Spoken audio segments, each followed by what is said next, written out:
Well, George, it's great to have you here today. Really appreciate your time. Um, yeah, how are things with you?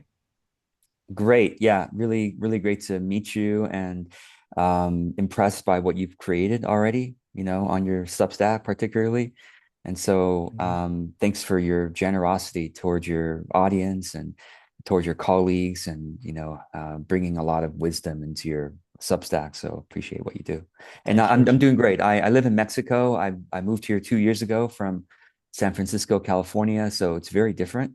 Mm. And it's great. I mean, nicer weather here. Cost of living is lower.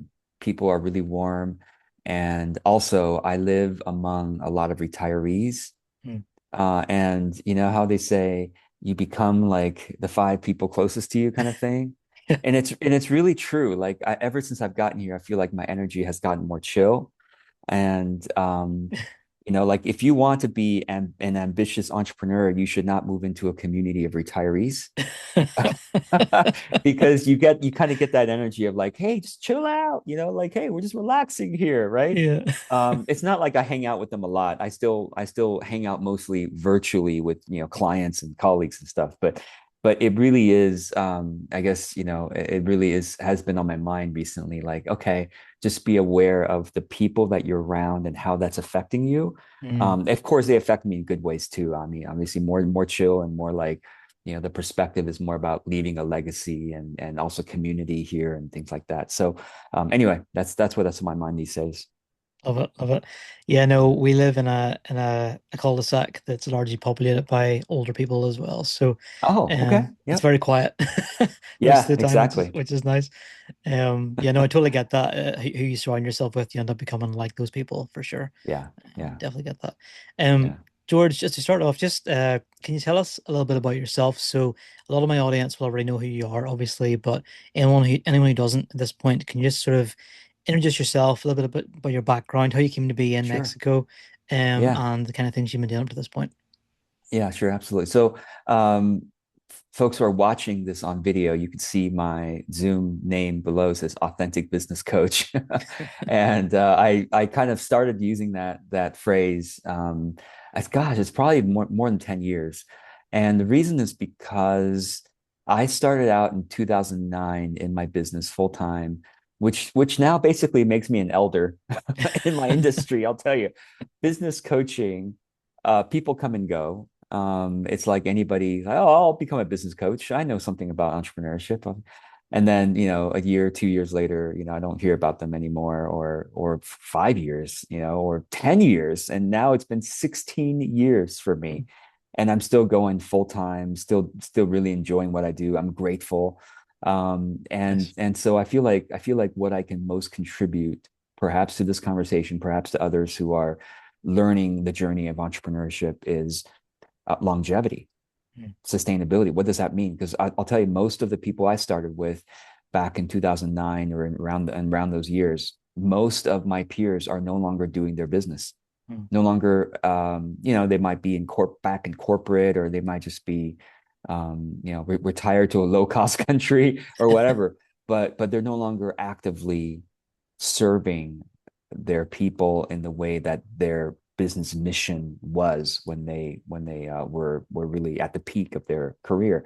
Anyway, Mm. who am I? What do I do? So, like I said, authentic business. Why authentic? Is because, well, as I just said, it's like a lot of people come into this because they want to make money, and they maybe, if they're successful, they do for a little while, but then they kind of quit doing it. And for me, being a business coach just isn't really a money making thing. I mean, I do make, obviously I do make okay money, but it's really more of I'm so passionate about people um, having sovereignty, essentially, over their careers. Mm. Um, I used to call it true livelihood. Mm. Before authentic business, I said true livelihood because, right livelihood is an actual, phrase from Buddhism, but also just from sort of social Mm. enterprise, et cetera. It's like, how can we make a living, um, not just doing what we love, but doing what is right from our sort of like our the match of our personality, skills, what the world needs. There's an old quote that I always bring up, which is the place that God calls you to is where your deep gladness meets the world's deep hunger. Mm, It's a paraphrase. It's from Frederick Buechner, and that intersection of authenticity and business has always been fascinating to me. It's like where is your passion and your natural drives, right? What you love to study and talk about and work on and help solve and mm, help grow. And where is that intersecting with what the world needs? So I started out in 2009 with that passionate question, and then when I got into my industry, of like helping others, because people were asking me already, because I was already quite entrepreneurial back then. My colleagues and friends were asking me for support in their marketing and in their business. And so I started out as a volunteer. mm. People started asking me for like, hey, can you give me some ideas? Can you help me with this part of my marketing, whatever? And then I'm like, maybe I should do this more full time. And that's how I started in 2009. Anyway, and it's since then clients have asked me for all kinds of things, and I've built in various skills into my repertoire over the last 16 years. And now I have 25 courses, that Wow. I've created and taught multiple times, most of them multiple times. And then I've launched multiple membership programs. And I don't even do one-on-one. I'm rarely do one-on-one client work anymore, but it's more all in groups and stuff like that. But what I was saying is that I got into my industry and noticed that people sound like they were mission driven, but it was still a lot of the marketing tactics were, to me, didn't feel mission driven or soul aligned. I might say aligned with my soul and like my conscience. Mm, And I'm like, that's like it's like people have this means to an end idea. It's like, oh, I can use whatever marketing strategies, scarcity, some deception, hype, whatever I need to do to get people in the door. And then once people are in the door, I'll treat them nice and whatever. And funny thing is, a lot of times, and some of you watching or listening may relate to this, you come across some marketing for a program, for some kind of coaching program or support program, learning growth program that sounds so amazing. You sign up, and then you realize either they didn't, they're not delivering what they promised, or that at least the energy of the creator who marketed all these programs, the energy was much more in the marketing than in the delivery of mm, it. And so to me, that's not authentic business, right? mm, Because that's just, it's not authentic marketing for sure. So I decided to start saying authentic business, because I'm like, is your business truly mission aligned, and is the energy that you put into marketing at least matched, hopefully surpassed in the delivery to the client, to the customers, to the members? Like you really care about their transformation and their support. And so that's really the mission of my business, is to kind of bring the soul, you might say, back into entrepreneurship, into marketing. And so that's why we're here. I love Yeah. that, George. One answer. How do you know, based on what you said there, George, um, when something is soul aligned for you? Yeah. So whenever Yeah. you approach a task or any kind of entrepreneurial thing you're going to do, how do you know whenever Totally. that thing is aligned with your soul or not? Yeah. This is really good. Like, and this could get really deep. So Go I'll for it. just say it this way. A lot of times when we do work, in particularly if you're self-employed, like if you're in a job and you're working for someone else, the soul aligned is not really, it's not as big of a question. You got to get the work done. Your boss, is expecting something from you, right? When you get into your own business, you're your own boss. Mm, And if you learn from most business experts, you just gotta like grind, you gotta hustle, you gotta like, all right, you got some key performance indicators. What's your goal this week? Your weekly review, like, all right, gotta get it done, get it done. You become that same boss where you're like, oh, I just gotta get it done. If I get it done, then I can get certain number of clients, and then certain amount of money, and then I can finally be soul aligned and on the weekends and during vacations or whatever, like, or when I'm finally retired, then I'm really aligned with my soul because I'm doing my hobbies or whatever. Mm, And I'm like, first of all, you don't know how long that's going to take to finally be able to retire. And if you're going to work for the weekends and the vacations, then you're not really soul aligned. So then the next level becomes, okay, all right, I want to bring more of my authenticity, right, more of my soul into the day-to-day work. So what does that mean? So this is the second level question you're asking. It's not just about getting things done anymore. Yeah, sure, of course we're going to get things done. We're going to make money, but the next level question, which is what you're asking, is like, well, how do I bring my soul into it? So then there's this sort of like ironic move that we're making psychologically, which is if you're going to bring soul into it, soul cannot take second place. mm, That's the thing about authenticity.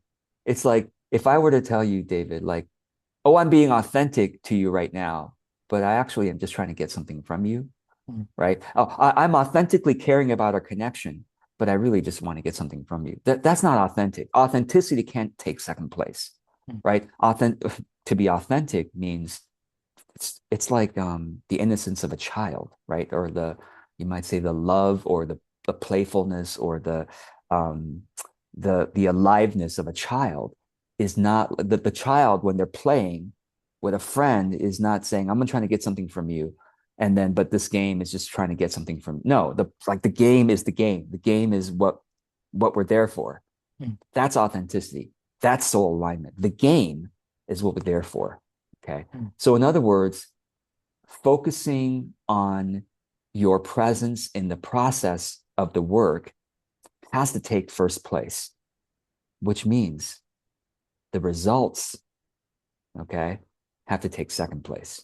mm, And sometimes it's okay. Yeah, it has to take second place. And then maybe sometimes if it's not even in your mind, that's okay because you're focused right now on practicing being soulful in the moment. So what do I mean by this? So let's say I am creating a piece of content. You've got a lot of content creators in your who are watching this right now, listening. Um, let's say you're writing a piece.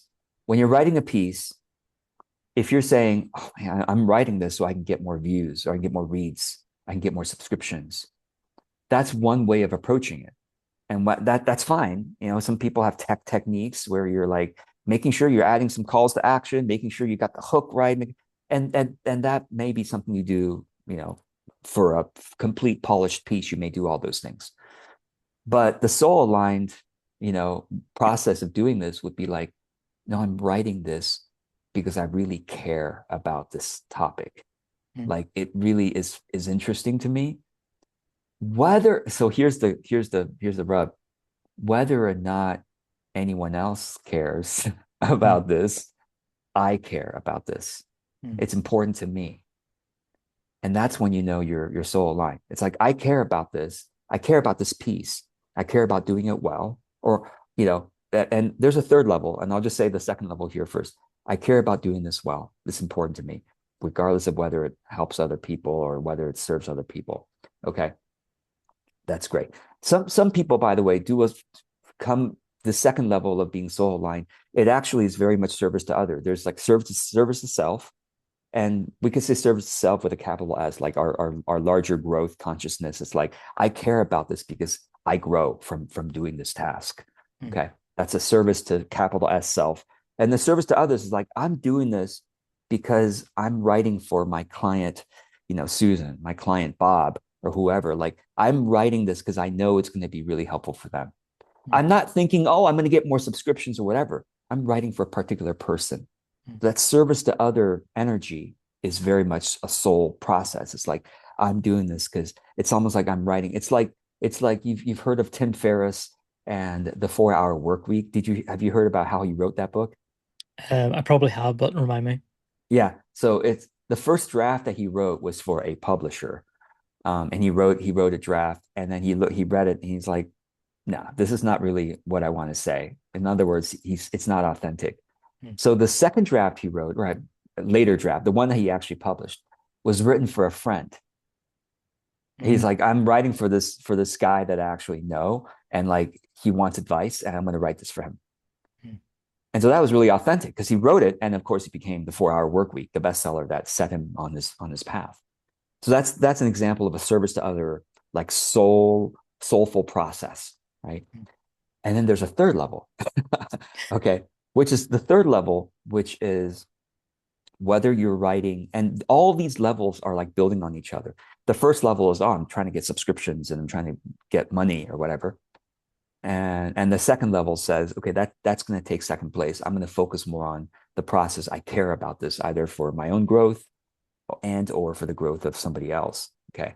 The third level is, it's kind of like a mindfulness level of like bringing the soul into the process, which is, sure, I'm doing this for my own growth for others, but in the moment of writing, I'm bringing as much connection as I can to my soul, to my values, to my virtue. Like in this moment of writing, how much courage can I bring? mm, How much vulnerability can I bring? How much curiosity can I bring to this moment? How much patience? Sometimes, of course, as we all know, content creation is painful because it's like birthing something. It's like really, and neither of us know what that really means. But it's like it's working out, right? Like that we can relate to. Like it's working out. Like go to a gym or you work out. It's not always pleasant, but you care about the process of growth. And so you're like, I'm going to bring strength to this. I'm going to bring persistence to this. I'm going to bring um, care and love really into this moment. So that's kind of like this third level, like mindfulness of the moment, of each moment. Like writing a piece could take hours, right? And each hour, each half hour, each 15 minutes, am I at least pausing? And this is where I have an exercise called the energy reboot. All of you can go and look it up.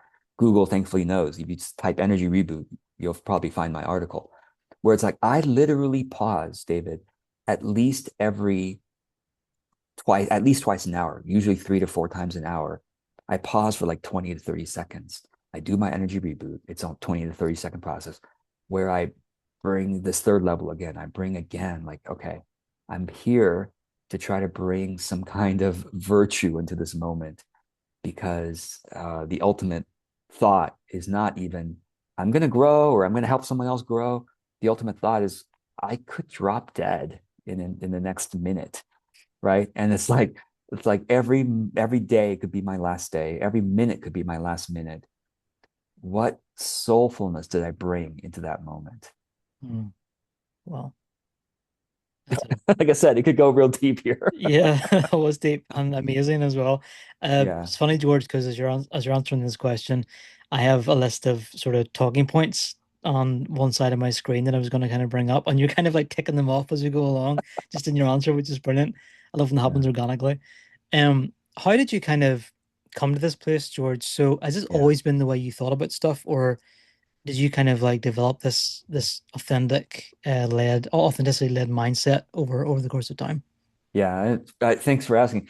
You Mm, know, I feel like whenever we get in, each of us, when we get into our authentic business, if we do well in it and if it's like sustainable, if we can do this for decades, right? Whenever we find our passion and it is related to something that the world wants, and therefore we're able to do it for years and decades, I think it comes from something much earlier in our life. Um, Partly from our DNA, but partly from our upbringing and partly from some experiences we've been through. For some people, it's like traumatic experiences. For some people, it's peak experiences or both.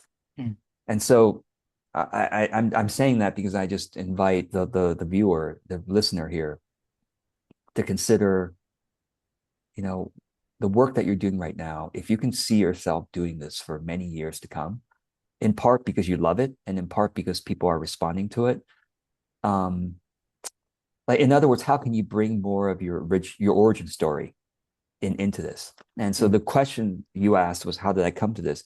It's part of my origin story too. From the earliest time I can remember, I, I've always looked at adults with curiosity, and it's like, how come they go away for, 8 to 10 plus hours, you know, and leave me at home? How come they go away? What are they doing when they're there? And then they come home and then they're exhausted and then they're not happy with how they spent their time. It's like, why? Why do they do that? It's like so, and then I started going to school, and then I started asking myself the same questions, like, what are we doing here all day? What are we learning this for? Like I remember asking my math teacher, this was like an advanced algebra or something like that. It's like, or even some weird math, even young in the young years. I mean, of course, plus and minus, that seems really useful, like in everyday world, but like more advanced math. Like I asked my teacher, when are we going to ever use this? Or like I'm learning some kind of history thing. I'm like, when am I ever going to use this Mm. in my life? Right? Like I've always been really weird to be asking those questions of how we spend our time. Like I was always the weird one. And that's part of what all of you who are listening can ask yourselves. When have you been weird in your life? Like people go, why are you so weird? Why do you like talking about that stuff so much? Like, why do you love thinking about that stuff so much? Why do you like doing those things so much? Like what was it about it? Now, sometimes we like to do certain things because it's a dopamine hit. Like that we gotta look deeper than that. We can, I love playing video games. Like who doesn't love playing video games, right? It gets a lot of dopamine, but maybe you like playing a particular type of video game. Or Mm. maybe you like reading a particular type of novel, or even like reading novels. That's kind of weird. Like a lot of kids like prefer to play video games, right? It's like look at when you weird and what strength might be in there for you Mm. to apply to your work now. Because as adults, the weirder you are, the better, actually. Like the right, like with content, you don't want to look like everybody else. Mm. You don't want to write like everybody else. You want to be weird. That's really fortunately, I would say that's how we get results these Yeah. days. It's like by really going into our weirdness in a way that satisfies other people who are weird like us. Yeah. Okay. So I feel like that's the weirdness that I brought into my adulthood now, is like to keep questioning. Like my weirdness is to always question myself and my clients. Like every minute of every day that you spend on this earth, is it meaningful? Mm. And if it's not meaningful, it's worth questioning why that's not meaningful. And I just went through, and you might want to listen to this again, the three levels of what brings meaning. The first level meaning, well, it's going to make me money. Oh, it's going to, get views. It's going to get subscriptions. That's the first level. That's very basic. And some people are motivated by that, and that's fine. That could get you going. The second level is, well, I'm doing this because it's going to make me grow. It's going to help someone else grow. Second level, wonderful. Third level, like I said, is, well, this moment's meaningful because I can bring some kind of virtue, breathe some kind of spirit into this moment. And that itself is meaningful, whether it grows me or someone else, and whether it makes money or gets some subscriptions or whatever. Right. Mm. So, I love it. How does that inform the way you create content, George? So whenever you sit down to write an article or create a video yeah. or whatever it is you do, Yeah. what does your process look like for that? Okay. So, yeah, it's a great question. So I create content by both writing and making videos. My videos, because we both use Substack, thankfully, the videos easily turn into podcasts. Thank you, Hmm. Substack. So, and then with my writing, I also turn my writing into Instagram carousel posts. If you follow me on Instagram, look at my Instagram, you'll see that essentially a lot of my Instagram posts are my articles turned into images.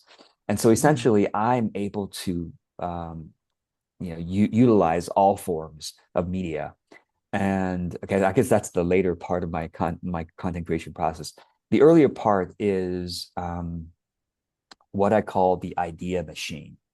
Okay, so I don't know if any of you have heard of James Altucher. Mm. He was really big when I was starting up 16 years ago. And he came up with this idea. He popularized this idea called the idea machine. And I got really into it. And it really set me on a good path. I wrote an article years ago, I think it's more than 10 years ago now, called The Idea Machine, as well. I kind of reprised it. So you can look up Idea Machine, George Kao, for an old article I wrote about this, and it kind of goes through the whole process. But essentially, what James does, the way he taught it, is like every day you write 10 ideas. Mm. And the 10 ideas can be about something you're curious, some topic you're curious about, write 10 ideas about that. Or it could be about a problem you're trying to solve, write 10 ideas about that. Like like every day. Like Mm. that's a just discipline, a practice. Um, or it could be uh well, it could be for somebody else, for a friend, a colleague, a client. You have 10 ideas for them to help them with a particular problem or an area of their business, work, life, relationships that they're interested in. Something that you've been talking to them about, write 10 ideas about that. So like every day you just write 10 ideas about something, okay, as a practice. Mm. And by the way, if you can't get to 10 ideas by the end of the day, don't worry. It's usually you sit down for like half an hour, you just try to like bang, bang, bang. Like you don't judge your ideas. It's a brainstorm. You don't judge your ideas. You just try to get them out as quick as you can. It's the practice of idea generation. Mm. And it makes you, it like week after week of doing this and the month after month of doing this, you become, well, like an idea machine. This funny enough, this was popularized 15 years ago, like well before ChatGPT, well before AI, right? Like nowadays, when you think idea machine, you think AI, right? It's the idea machine because you can ask AI, please come up with 10 ideas about this, seconds. It's there. Mm. And that's also dangerous Mm. because so many of us are starting to get used to outsourcing our ideation to AI. Mm. By the way, I'm really big on AI. I have an entire training program about AI for solopreneurs. So very much big on it. But I also tell my members and clients, let AI be really good at certain things, but let the human, you, still take the helm, still lead and direct in certain ways, such as the initial ideas, sorry, initial direction where you're going. Don't let AI take the initial direction. You should take the initial direction. You should initiate, right? So I agree. um, that's how my content creation starts. Every day I am writing, I try to get to 10 ideas. Sometimes I can't get there because I'm tired or whatever. Sometimes I get to 11 or 12. But every day I do this idea machine. I take Sundays off, but every other day, idea machine about something I'm curious about, something for a client, something happening in my industry or whatever. Okay, something I saw that day. I'm like, oh, that's really interesting. 10 ideas about that. And those 10 ideas then become the body of uh, my blog post or video idea. Mm. And these days, what I do is I take those 10 ideas, I look at them, and then I stream of consciousness dictate. I stream of consciousness dictate to fill in those ideas, to order those ideas, to expand on those ideas. I stream of consciousness dictate into AI Mm. and say, go ahead and put this into a written piece, uh, mimicking my style tone as much as possible, and then it does that, and then of course I put my own editing touches on that to make it more me. Mm. And then after that I make a video based on that. So and so that's one way I get to content. Okay, and as I said earlier, that piece gets chopped up into an Instagram carousel post. I shorten it and then I chop it into 10 slides, and that becomes Instagram carousel post, an image, which can be also put onto everywhere else, right? Facebook, Substack, da da da. Mm. And that, like I said, after I write, I then make a video, and that video becomes on YouTube, Instagram, everywhere else. And that can also be turned into shorts by using AI, turned into short videos and put on everywhere else.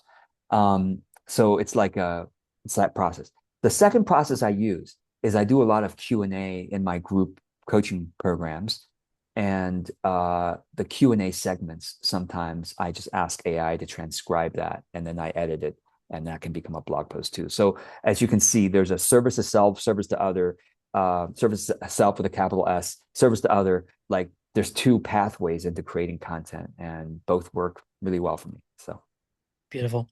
I've heard other creators use a similar process where they do the ideation side of things first, put it into AI, and yeah, then they edit what comes out, and that's become right. more common now. And I think I do that Yes, too. I think it's a really, really yes, useful way of pulling together content. And yeah, as you say, as long as it kind of starts with us, as long as it comes from us initially, how yes, you kind of get to the point where it's content that's out there in the world is anyone's process is totally fine. If you use AI or don't use AI or whatever. And I think also what you described, George, about taking one piece and making it into many pieces and then just kind of spread that wherever it needs to go. I think Yes. that's how we create these ecosystems of content and they draw people into our orbit. And kind Yes. of that's whenever you can start to really connect with your audience and go deeper with them as well, which I think is really cool. Yeah. Um, how do you, George, what do you think about the idea of branding yourself as a writer in the age of AI, whenever there are so many people out there who just aren't actually real people? Is it something you consciously think about, or do you just kind of do your thing and whatever happens, happens in terms of branding? Yeah, it's a really good, great question. I feel like branding, honestly, is one of my weaker areas. And I have branded, well, you could say it's very authentically over the years by not branding, by basically doing what I care about. What I care about are a couple things. One is content, one is offers, and one I've already spoken the process of with which I do everything. And another thing I care about is am I really serving people? Like, is this really making a positive difference for them? Like, I care about those four things: Mhm. content, offers, how do I approach everything, my process, how much soul is there, and then am I really serving other people? Like, is it really? And like, as I care about those four things, I felt like my brand has naturally, and the truth is, everybody's brand naturally emerges if you are following a path that you really care about. Like when you're still testing a lot of different things, then your brand is all over the place because you're testing a lot of different things.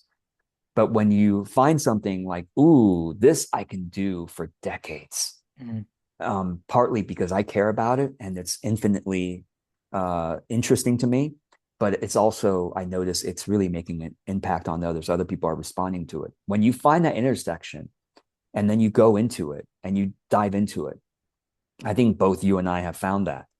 Then the brand becomes kind of naturally more tight Mhm. because you keep on, like you keep saying, well, I am this. That's just, this is how I see myself. Like I take pride in calling myself XYZ. Whatever. And by the way, like I said, in the beginning, when you're still forming yourself, you're going to try calling yourself different things, calling your business different things.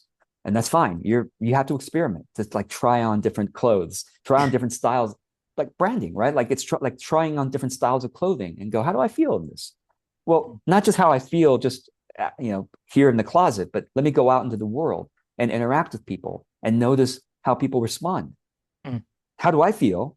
And then how do I feel in that interaction? Noticing how they respond to me and like, it's not quite right. Let me go try it on a different style of clothing, right? And Mhm. let me try this interaction again.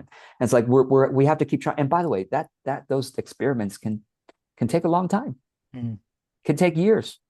And when I talk about this process, it almost sounds like, oh, you experiment, and then you find something, and then for the rest of life you're that. Not necessarily. You're always experimenting a little bit too. Like you at in the beginning, you're experimenting like 80% of the time. And then you find something that you can really go, oh yes, this is it. This is a great intersection of what I care about and what the world cares about that I can keep doing for a long time. Let me stick with this. Then you're like doing 80% of that intersection and you're still doing 20% experimentation, Mhm. right? Like you're still trying, like your brand continues to evolve based on how you evolve and how the world evolves. So that's like kind of how I think about branding is do the things that you care about, that the world also cares about, that you find that intersection. Mhm. You do that for long enough where you find your voice and your style in it. And by the way, that's your brand. Mhm. Okay. Now, that's a kind of a haphazard process of branding. I agree. Some people want to be much more intentional and go, okay, I know branding is when I pair myself with some action or some, color or some font type or some writing style or some industry or some cause. And if I keep pairing myself with something over and over and over again intentionally, people can see, will associate me with that. That sort of intentional branding process. And to me, it's never quite felt right to me. Mhm. I am much more like I just want to care about what I care about. And then sometimes I ask my audience, what do you think about my brand?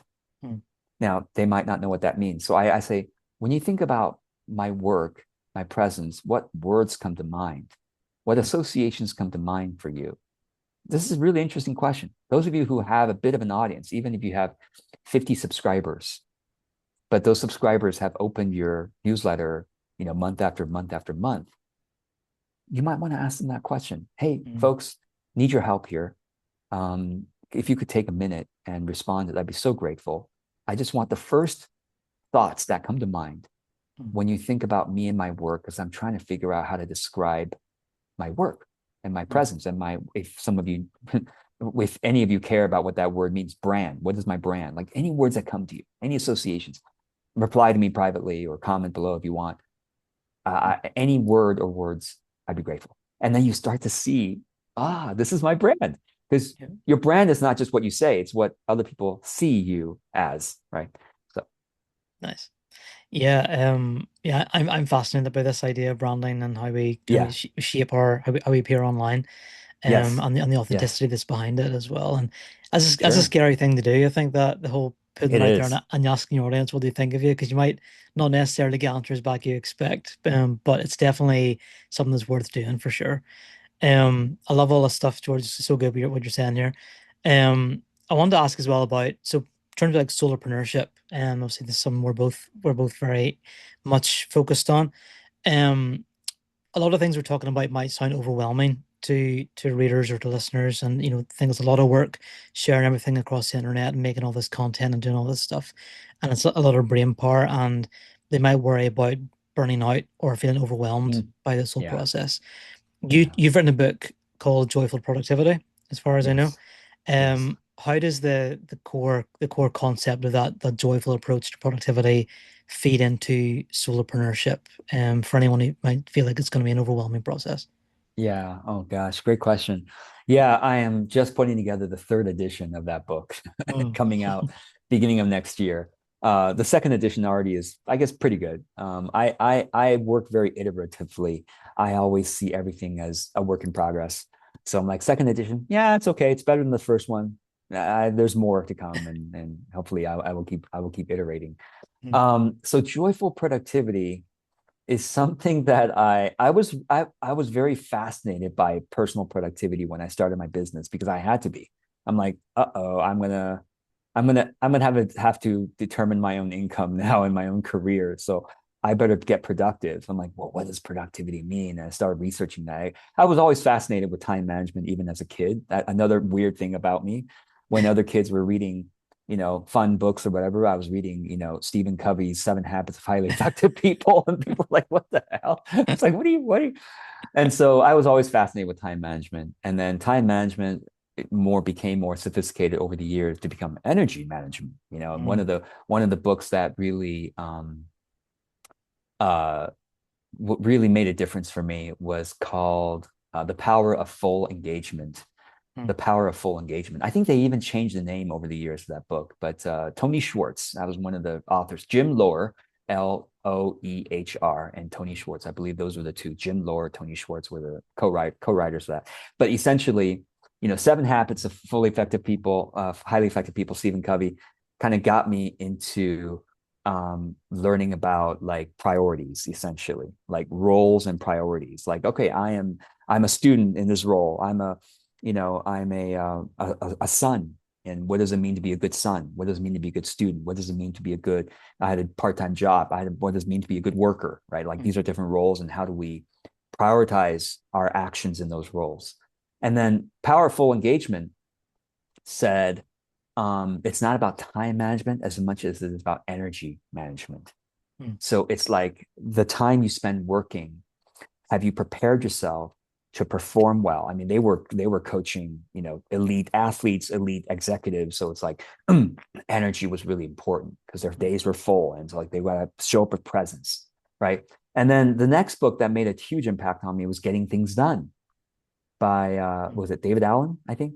mm, Getting things done. I became a guru of that method. GTD is what they call it. And it's really about like how do you capture tasks and open loops like, oh, I don't want to forget to do this, or oh, that's an interesting project to me. So much we want to do in our life. so much information coming at us as well. How do we capture all that so that it becomes a reliable system of like, okay, we can take action on this, right? Anyway, and there were other books that keep coming in. Another book that was fascinating for me was The Practicing Mind. The Mm. Practicing Mind. Oh my gosh, I'm forgetting the author. Someone can comment below. But The Practicing Mind was about, um, there's a story that always from that book that was iconic, which is the story of the Olympic archers. Have you heard the story? I'm not sure. Okay, all right. So it goes like this: the at the Olympics, one some year, there were the American archers were competing with archers from all over the world, but particularly they were interested in the Japanese archers were really good that during that period of history. And the American coach noticed that the Japanese archers would go up and they would be really intentional about the process of pulling the bow and letting it go. And he noticed that they weren't as intentional about looking at the bullseye, right? Like in archery, there's a target, right? The target has, levels of like towards the center, and the center is called the bullseye, right? The center of the target. That's where you're Hmm. trying to hit for the highest score. And he noticed that the Japanese archers were just really present with the process of breathing and like, releasing the bow, pulling the bow, releasing the bow. And he noticed that they weren't like intense about the bullseye. Whereas the way that he had trained his American archers, was go for the bullseye. Like that's really like you mean like really fuse with the bullseye, and that's really what you're trying to. It's almost like a very American way. It's like affirmations, like the goal, the result is what we're going after. Like you, and he noticed that the Japanese archers were beating the Americans. It's like even with such a simple, like almost relaxed way of doing it, they were beating the Americans. And so he started, after those Olympics, he started implementing some of the Japanese ways of doing it into his archery team. And then the following cycle of Olympics, the Americans did way better. Mm. And so the practicing mind, that was only one of many stories in that book, was the idea that if you approach your work as a practice, Hmm. almost like a spiritual practice, it's like, what am I practicing here? And letting the results happen as a natural out outgrowth of a good practice, then you're doing great because you're focused on the practice. And naturally, if a good practitioner has good results, of Mm. course, rather than being so results focused and having highs and lows. Oh, that was really great celebration. Oh, that was really bad depression, right? Discouragement. Mm. All of these, I'm just talking through the journey of how this formed joyful productivity. Mm. So then I realized, I basically said it earlier in our interview here. It was the three levels of work, three levels of work. Joyful productivity really is that. I described it earlier. Mm. And so joyful productivity is to say there's a lot coming at us. I mean, joyful productivity also integrates everything I've just said. How do we encompass all the information into a reliable system?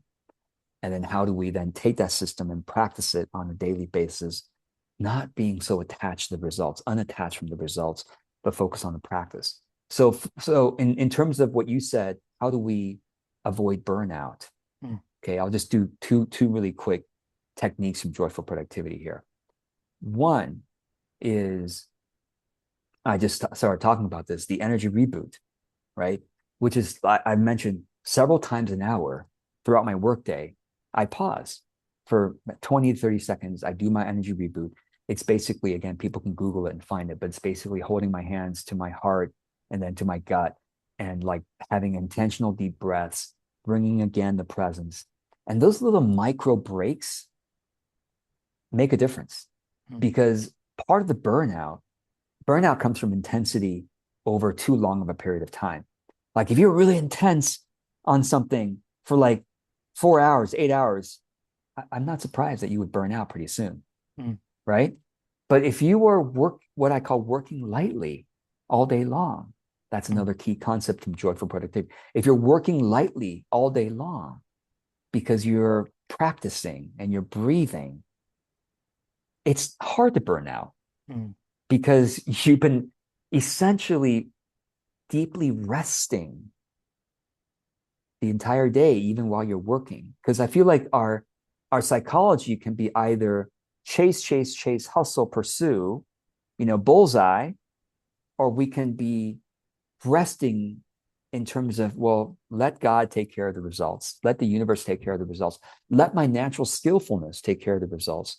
I'm just here to practice, and I'm practicing with lots of breaks in between, Mm. lots of mini breaks and also big breaks. I'm famous for taking multiple naps a day. Famous meaning among my audience. I keep talking about this for years now. I take multiple naps a day, David. I love that. I take minimum 2 naps a day, and each nap is 15 to 20 minutes, so it's not long. And I don't even fall asleep necessarily during each nap, but at least I relax, and I'm just practicing surrender, and I'm practicing trust Mm. during those periods of 15 to 20. And then so I usually work 2 hours, and then I take at least a half hour break. And even during those 2 hours, I've already mentioned, I'm every 15 to 25 minutes, I'm taking an energy reboot, Mm. quick unwind. And so that's part of it, right? That's part of it to avoid burnout. The other part of it is, how do we capture all this information and all these ideas we have into a reliable system? Mm. I call it, my system is called CCC: capture, categorize, calendar. Mm. Capture, categorize, calendar. I've written an in-depth blog post about this. I've made several videos about this on YouTube. So you can Google capture, categorize, calendar, and you'll see my entire system written out. So you can further research. But essentially, everything that comes at me from outside and from within, ideas I want to do, and ideas that come out from outside, reading emails, reading articles, someone tells me, hey, you should look into that. I capture it Mm. into my, if it seems kind of important, I capture it into, I'm pointing at my phone here. I'm capturing into my phone, right? Into my to-do list software. I then categorize it at the end of each day to say, well, what category does that relate to? Does that relate to my marketing? Does that relate to my client service improvement? Does that relate to my strategic planning? What does it relate to? What category is it? Mm. Is it a content idea? Next time I do my idea machine, 10 ideas, I can look at my list and go, oh, I'm going to do my idea machine exercise today on that one, right? Mm. So I categorize it at the end of each day, all the ideas that came in today or came through today. And then calendar, the third C, is to make sure that each category has time in my calendar, Mm. you see. So a lot of people, like, they calendar in their to-dos, but then the calendar becomes like little 15 minutes, like it's overwhelming, Mm. right? I calendar categories. I said, okay, I'm going to spend these 2 hours on marketing or on content creation or on strategic planning or whatever it may be. And when it comes time to do the strategic planning, for example, it's on my calendar. I follow my calendar. It's part of the practice of integrity, is following what you planned. Follow my calendar. I then open up that category that says strategic planning, for example. And I look at all the ideas that I have listed there, and I go, what do I feel like doing right now? Mm. This is where the spontaneity comes in. This is where the improvisation and the intuition, following intuition, comes in. I'm faithful to the larger system of following my calendar. But when it says that item on my calendar, I then open up that category, go, which of these items has most energy for me right now? Sometimes there's a deadline for something, and of course I have to do that thing. But sometimes it's like, well, this one has more energy for me. I want to do that in this hour chunk, 2 hour chunk. Mm. And so and not every category needs some time on the calendar every week. Some categories, like for example, strategic planning, maybe once a month or once a quarter Mm. or once every 2 months, but it's on the calendar at some point. So nothing falls through the cracks. Mm. Nothing falls through the cracks. Every idea, every task, every open loop is put into a category, and then every category is put into the calendar so that nothing ever falls through the cracks. And it's your decision, therefore, to say, well, how much time do I need per category? Mm. How much time do I need for writing? How much time do I need for bookkeeping? How much time do I need for, improving my offers for my clients? Whatever. Yeah. So that makes sense. I know it's a lot Does. I've given you, but you might want to rewind this, folks, and listen to that again. But yeah, hopefully that makes sense for how do I manage overwhelm and prevent burnout. Yeah.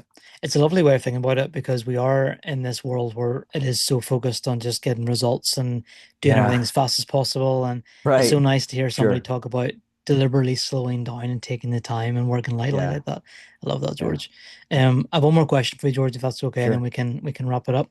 Yes. Um, Yes. what advice would you give a new creator or a new writer or a new coach who wants to grow online, wants to like develop a solopreneur based business Yes. without compromising their integrity or their peace of mind? How do they Yeah. stay in line with their integrity and peace of mind if they want to grow and do well in the online space? Totally. Mm, I love it. It's a great question. mm, And it can go quite deep, but I'll just, for the sake of time, I'll just spend like a few minutes on this. So I would say this. Um, you're going to come across a lot of strategies, right? Dear creator, dear solopreneur, as you grow your business, as you read newsletters and blogs and watch videos, you're going to come across tons of strategies. Okay. And every strategy that's taught to you, they're going to say, this is the one way you must do it. If you don't do it this way, you're going to fail. mm, Or not every strategy, but whenever you hear that, whenever you hear someone say, you must do this, this is the one right way for everybody, you should go, has there ever been one right way for every human being to succeed in any career? mm, Rarely, almost never. I mean, if there's one right way, it's always big principles like, be in integrity and show up for practice. And those kind of big principles, sure, that might apply to just about everybody. mm, But when it comes to the actual tactics of like, well, you should, start your newsletters this way. Your hook should always be like this. Your call to action should be like that, or like particular tactics. No, it's like everybody has a different way of doing it. mm, And whenever someone finds a way that really works well for them, they're going to say, this, you should try this. No, it works for you. Great. Thank you, dear mentor, expert. I can maybe try it. If it feels right to me, I'll try it. But so that's my first piece of advice is you can experiment and try lots of different things, but don't believe anyone that says this tactic, this strategy is a must do. No, mm, try it. If it feels right and integrity to your system, use it. Keep doing it. mm, The second thing I would say is that longevity is so essential here. Okay. Again, I can say that with 16 years into my own business. Is like, don't like look to do this for 16 years, right? Therefore, if you're going to do this for 16 years, how should you show up every day so that you can keep showing up for 16 years? mm, You might want to listen to this interview again. We talked about the three ways of working. So that's the second one. And the third one is you have to be careful about boundaries. Okay. mm, Really, it's important for all of us, but particularly beginners. Beginners have very porous boundaries. What do I mean by that? It's like, ooh, someone asked me to do this. All right, I'll do that. Ooh, I want to do this. Like there's boundaries that you keep with people from the outside, ideas from the outside, but also within yourself. Like you can't do everything. mm, Okay. So what I mean by boundaries is the most practical way of keeping boundaries is your calendar. mm, Your calendar has a natural limit of 24 hours a day, 7 days a week. And so that's a very beautiful boundary. It's like, okay, I can only do what I can fit on my calendar. And you should be starting now, dear creator, who's a beginner and advanced, starting now, practice what I call, you know, productivity integrity. It's like you make plans for yourself and you show up for those plans. You mm, make appointments with yourself to say, all right, to decide when is it best for me to write? When is it best for me to do some strategic planning? When is it best for me to have client appointments? You decide. Am I a morning person? Am I an evening person? Whatever. You decide that. And then you plan that into your calendar and you keep boundaries. The mm, calendar says 10 a.m. Tuesday. There's a boundary from 10 to 11. You start at 10, you end at 11. There's a boundary there. You're supposed to be doing that category. Okay. Marketing, content creation, strategic. Stick with that. mm, Stick with that. Not like, oh, I said I was going to do my writing at 10 a.m., but oh, this other thing sounded really interesting. Let me do it then. Now you're out of integrity mm. with yourself. And if you're out of integrity with yourself, how can you display integrity to anybody else? Yeah. I love it. I love it. Yeah, no, my wife and I were having a conversation last night. She's a solopreneur as well in her own business, and she was basically deliberating whether or not she should say no to a potential client Yeah. because of something Yeah. that she wasn't Ooh, really comfortable that's with. hard. Yeah, and I know obviously there's money on the table, things like that. So, I think eventually she just landed on, I'm not comfortable with this. I don't feel like this is right, so I'm just gonna say Right. no. And I think getting to that stage as a solopreneur and as a creator is so important. If you can embrace being able to say no to things and to protect your own space and your own approach to life, it's so key to happiness, I think, as a solopreneur and to feeling content with it. So, yeah, Absolutely. totally get what I you're love it. saying. Yeah, Yeah.